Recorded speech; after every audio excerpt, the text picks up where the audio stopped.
Hello दोस्तों, जैसा कि पहले पार्ट में हमने अवचेतन मन पर बात की थी और जिसके जनक थे सिगमंड फ्राइड, जो एक मनोवैज्ञानिक थे।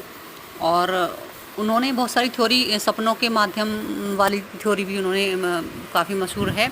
और जो हमारा जीवन है वो इधर उधर जो संपूर्ण जीवन हमारा जो बीतता है वो इन्हीं की थ्योरी पर, अवचेतन मन की थ्योरी पर ही बहुत सारी चीज़ें सिद्धांत पर आधारित हैं जो आजकल चल रही हैं। हमारे जीवन की बहुत सारी चीज़ें, यानी कि हमारा जो भविष्य है वो भी अवचेतन मन पर ही निर्भर करता है। जैसा हम अवचेतन मन में अपने आप को ढालेंगे वैसे ही हमारा व्यक्तित्व होगा, वैसे ही हम बनेंगे या वैसे ही हमारा भविष्य होगा। तो इनकी एक थ्योरी और है, सिगमंड फ्राइड की एक मानस सिद्धांत भी है जो काफ़ी प्रचलित हुआ। और हमारा जो पूरा जीवन है बचपन से लेकर अब तक वो सारा इन्हीं की थ्योरी के आसपास ही घूमता है। तो इनकी थ्योरी जानेंगे हम कैसे जो है कि कैसे चेतन मन में वे सभी चीज़ें शामिल हैं जिसके बारे में हम जानते हैं या जिन्हें हम आसानी से जागरूकता में ला सकते हैं।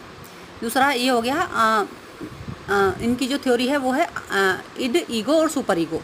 इड यानी कि मैं, और ईगो माने अहम, और सुपर ईगो जब व्यक्ति जो है बूढ़ा हो जाता है और उसकी सारी इच्छाएं दब जाती हैं और वो अपने सोच के माध्यम से आगे बढ़ता है।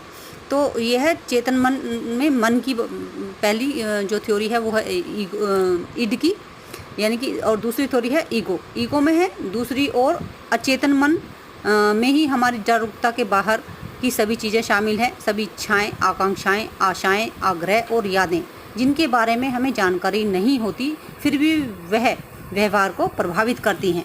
फ्राइडियन मनोविज्ञान मन की तुलना का एक हिमखंड से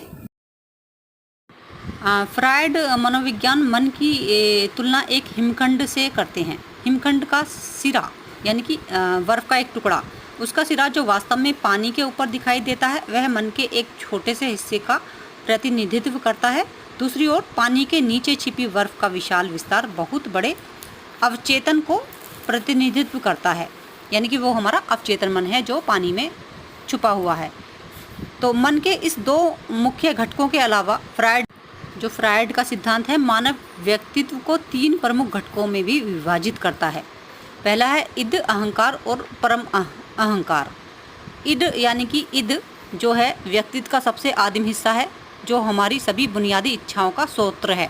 इद पूरी तरह से अचेतन है और सभी कामुक ऊर्जा के स्रोत के रूप में कार्य करता है। वहीं अहंकार व्यक्ति का वह घटक है जो वास्तविकता से निपटता है और यह सुनिश्चित करने में मदद करता है कि आईडी की मांगे